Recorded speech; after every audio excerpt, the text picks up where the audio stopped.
मित्रों, मैं मदन कुमार एक बार फिर से हाजिर हूँ अपने चैनल द एनिग्मेटिक प्रोफेसर पर हाजिर हूँ। तो आप समझ सकते हैं कि ये काफ़ी दिनों के बाद मेरा ये वीडियो आ रहा है। मैं बहुत दिनों से चाह रहा था कि कोई गंभीर वीडियो आए, क्योंकि मैंने क्रिंज वीडियो बहुत कर लिए और मेरा मन उनमें ज़्यादा रमता है नहीं, नाच गान इस तरह के वीडियो को। लेकिन आज की सच्चाई है कि सच्चाई ये भी है और थोड़ी सी खुद की भी अनुशासनहीनता कही जा सकती है इसमें। लेकिन अगर गंभीर वीडियो लाने का प्रयास किया जाए तो ये हो सकता है और मैं उसी पे काम कर रहा हूँ। जैसे कि हम एक विमर्शकारी चीज़ें मैं करना चाहता हूँ एक यूट्यूब के माध्यम से, जिसमें मुझे ज़्यादा लोगों की ज़रूरत है, ज़्यादा से ज़्यादा लोगों की ज़रूरत है।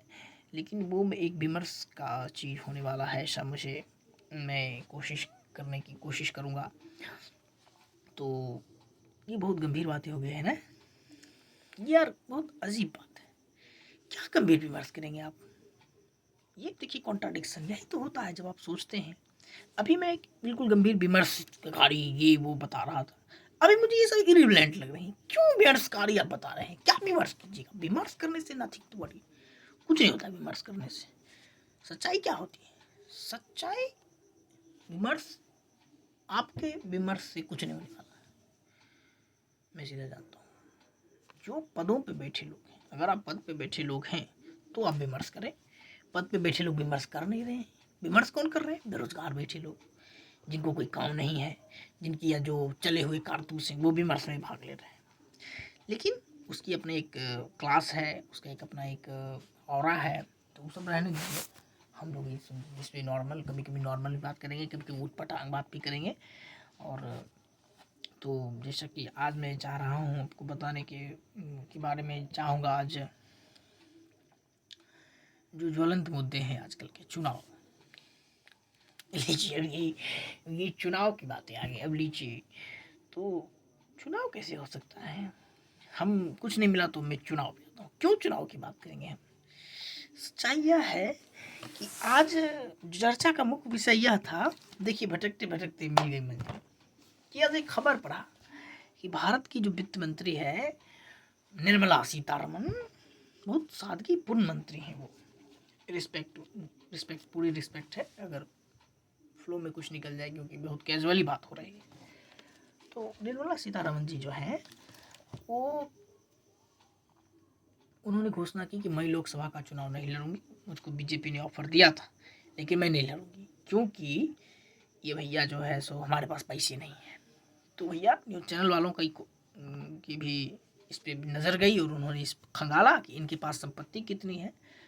तो आज से 2 साल पहले जो हलफनामा दिया जाता है, 2 साल पहले की बात है, तो उस हलफनामे में ये जो संपत्ति घोषित करते हैं, अब कहाँ घोषित की, शायद चुनाव आयोग के सामने या कहीं पे ऑफिशियली ही थी।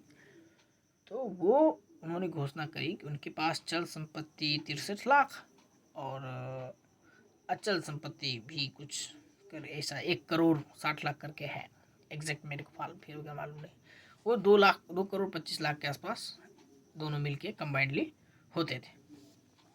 तो 2,25,000, 2 करोड़ 25 लाख एक मंत्री लेवल के आदमी के लिए कोई बहुत बड़ी संपत्ति नहीं। 2 करोड़ 25 लाख हम अपने आसपास के ठीक ठाक लोगों को देख लेते हैं, जो doctor, engineer, professor, normal type के पुराने घराने जमींदार टाइप के रहे, या जिनका थोड़ा भी घर पहले से स्ट्रांग रहा हो। तो 2 करोड़ 4 करोड़ 5 करोड़ 10 करोड़ तक की संपत्ति कोई बहुत बड़ी संपत्ति नहीं मानी जाती है।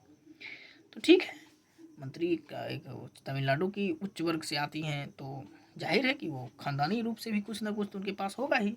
तो इस प्रकार से हम यह देख सकते हैं कि उसके बाद क्या हुआ कि ये चुनाव आयोग में ये न्यूज़ चैनल वालों ने ये भी खंगाल लिया कि 2 साल में भाई कुछ संपत्ति बढ़ा हुआ, चलो 5 करोड़ हुआ होगा। और उनके जो भत्ते उत्ते होते हैं, जो एक मंत्री को जो सैलरी मिलती है वो लगभग 4 लाख के आसपास मिलती है, सब भत्तों को जोड़ करके। 50,000 मूल सैलरी होती है और बहुत सारे भत्तों को जोड़ कर ऑफिस मेंटेनेंस ये वो करके 4 लाख लोग साल में। तो अब ये बात ये भी सामने मतलब उठेगी कि चुनाव लड़ने के लिए भाई कितना पैसा लगता है, कि जो आप इसमें अति हैं, चुनाव लड़ने के लिए जो आप राजी नहीं हो रही हैं कि कितना पैसा लग रहा है, तो वहाँ पर वो ये बात सही है। चुनाव लड़ने का खर्च है लोकसभा का 95 लाख एक, और 40 लाख रुपए विधानसभा के। ये एक मैक्सिमम रकम है, इससे कम में भी आप चुनाव लड़ सकते हैं। लेकिन आज की सच्चाई लोग जानते हैं कि 95 लाख और 40 लाख लोकसभा और विधानसभा क्रमशः के लिए किसी भी प्रकार से कोई रकम नहीं है, जो सच्चाई जानते हैं। किताबों में क्या लिखा है उसकी बात मैं नहीं कर रहा हूँ, लेकिन जो आप आसपास देखते हैं, जो चुनावों में देखते हैं, समझ ही जाते हैं सारे लोग।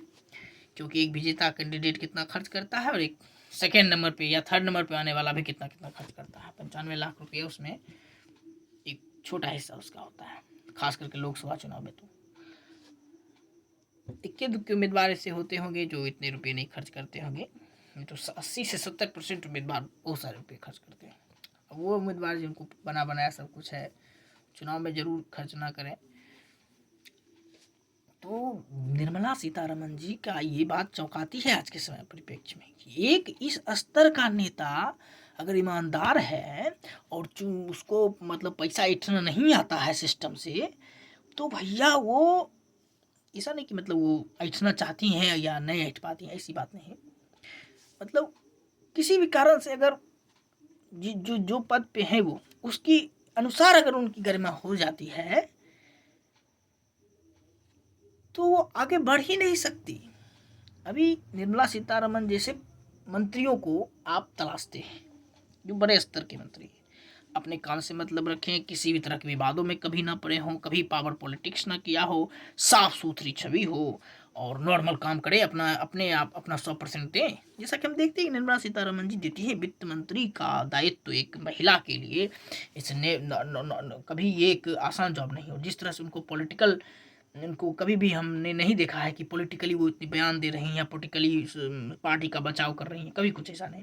तो यानी कि उनका ज़्यादातर समय अपने मंत्रालय के कामों में ही बीतता है। तो ये ऐसा मुझे लगता है कि उन्होंने एक तरह से उनका ये चरित्र रहा अब तक।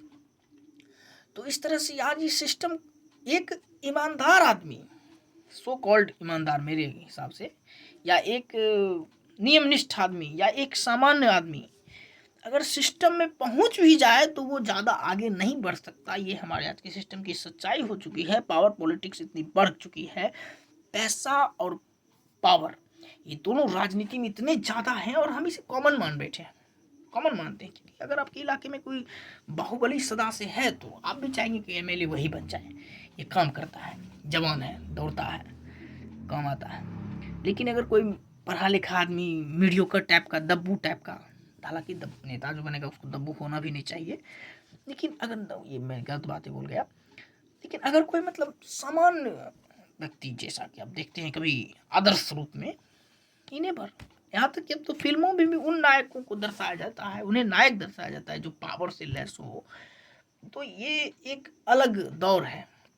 इसमें आप जितने आम हैं उतने हाशिए पर धकेले जाते हैं। आपको किसी भी तरीके से खास होना पड़ेगा, चाहे आपसे टीवी के माध्यम से चमकदार मतलब ज़्यादा मीडिया में आते हो, ज़्यादा आपके पास पैसे हो या ना हो, थोड़ा बहुत मीडिया आपके साथ है और पैसे ठीक ठाक भी हैं तो भी आपके पास पावर आ जाती है। और पैसे जिनके पास है उनके पास पावर तो है ही, पैसा ही पावर है आज के समय में, ऐसा कहा जा सकता है। और क्यों कह रहा हूँ मैं, उपरोक्त घटना जो मैंने अभी आपसे चर्चा किया, एक केंद्रीय मंत्री का ये बयान कि मेरे पास पैसे नहीं है भैया, मैं चुनाव नहीं लड़ सकती, यानी कि वो मान के चल रही हैं कि 95 लाख भले समय सीमा है इस चुनाव में खर्च करने की, लेकिन चाहे तो 95 लाख रुपये खर्च कर सकती है कर्ज लेकर के या इधर करके, उतनी तो उनकी छवि होगी, या 95 लाख से कम नहीं। लेकिन नहीं कह रहे हैं कि साहस नहीं हो रही, जानते हैं कि 2 करोड़ 3 करोड़ 4 करोड़ 5 करोड़ 10 करोड़ भी लग सकते हैं। ये इसकी एक एग्जैक्ट गिनती मैं नहीं बता सकता, कोई कोई कैंडिडेट तो सुनने में आया है कि 10-10 करोड़ तक खर्च करते हैं, या मैं शायद कम ही बोल रहा हूँ। तो इस तरह से आप देख सकते हैं कि ये बहुत ही कॉमन बातें हो चुकी हैं। मैं यही ध्यान दिलाना चाहता हूँ कि कितने अभी एक ईरा चल रहा है, बहुत बुद्धिजीवी लोग, इंटेलेक्चुअल लोग इसका बहुत यूज़ करते हैं, मुझे ज़्यादा समझ में नहीं आता। इसमें नाम देते हैं पोस्ट ट्रूथ। पोस्ट ट्रूथ ये शब्द चला है, कुछ हरकतें ऐसी हुई हैं विश्व स्तर पे, कुछ ऐसी चीज़ें हुई हैं, कुछ देखिए ये बचकानी बात लग सकती है कि वेब सीरीज में एक वेब सीरीज देखी थी द बॉयज, उसमें ये दिखाया गया था कि गलत पकड़ा गया है लेकिन फिर भी वो मतलब अब गलत को कॉमन किया जा रहा है बड़े स्तर पे, नॉट अ सिंगल मतलब छोटे स्तर पे। एक ऐसा युग आ चुका है जो पोस्ट ट्रुथ युग इसको बोल सकते हैं, यानी कि दिखने में बिल्कुल सत्य लगेगा लेकिन वो सत्य नहीं है, सत्य का दूसरा भाग भी नहीं है, क्या है पता नहीं है, मगर सत्य तो नहीं है, ना ही सत्य है, ना ही सच है, ना ही न्याय है उसमें। यानी कि अभी भी सुपरमेसी स्तर पे वही है, न्याय ही है, सुपरमेसी न्याय की ही होती है अंततः जीत, लेकिन कॉमन बना दिया गया है, होता है, होगा, मिल जाएगा न्याय, मिला, ऐसे मिला, ये हुआ, इस तरह से करके हम जीवित हैं कि अभी आपके साथ कोई गलत किया या कहीं कोई गलत कर रहा है तो उसे उसकी सजा भुगतनी पड़ेगी। और हम कुछ लोग, बहुत लोग, सारे लोग को देखते भी हैं तो मन में मानते हैं कि इसका कहीं ना कहीं फैसला होता है, तो अंततः न्याय की जीत होती है, लेकिन सत्य की जीत होती है। लेकिन सच्चाई यही है कि बहुत सारी पीढ़ियाँ इसमें खप जाती हैं, बहुत सारे लोग खप जाते हैं, तो लोग ना खपे ऐसी बात मैं कहना नहीं चाहूँगा क्योंकि ये मेरे बस की बाहर की बात है। आई एम नॉट फुली मतलब इससे मैं जिम्मेदारी झाड़ सकता हूँ पल्ला। Very common man, simplified, very common, I am very common man, and common man think he change the world entirely, it is his fullness. तो ये उसकी मूर्खता है मैं कह सकता हूँ। तो ये बहुत बड़ी उटपटांग बातें जो है लगा कि बहुत इंटेलेक्चुअलिटी से आपने मैंने बोला है, ये मैं कोई इंटेलेक्चुअलिटी से नहीं बोला हूँ, ये सिर्फ मेरी इनर वॉइस है। अगर सुनने में आपको मज़ा आया हो, ये देखिए कितनी वीडियो के बाद में बोल रहा हूँ, यही सब ये गुण है जिससे मैं आगे बढ़ सकता हूँ। मैं छोटे छोटे गुण, जैसे मैं वीडियो के शुरू में ही कह सकता था कि भैया जो है सो चैनल को लाइक करें, सब्सक्राइब करें, मेरी बातों को सुने, लेकिन शुरू में कहने का मतलब ये नहीं है क्योंकि ये जो मैंने वीडियो बनाया है बिल्कुल रॉ है, बिल्कुल कच्चा है, कोई फिल्ट्रेशन नहीं, क्योंकि मुझे फिल्ट्रेशन आती ही नहीं। How can I edit my videos in a very good manner, मुझे ये नहीं आता, बिल्कुल रॉ डाल देता हूँ। ज़्यादा लोग देखेंगे या नहीं देखेंगे मेरे को मत नहीं मालूम है, बट मैं आपसे रिक्वेस्ट करता हूँ कि मेरे वीडियो को देखें और पूरा देखें प्लीज़, और पूरा देखने के बाद फैसला करें कि ये आदमी आगे बढ़ने लायक है या नहीं, तो फिर मेरे चैनल को सब्सक्राइब करें और आगे बढ़ाएं।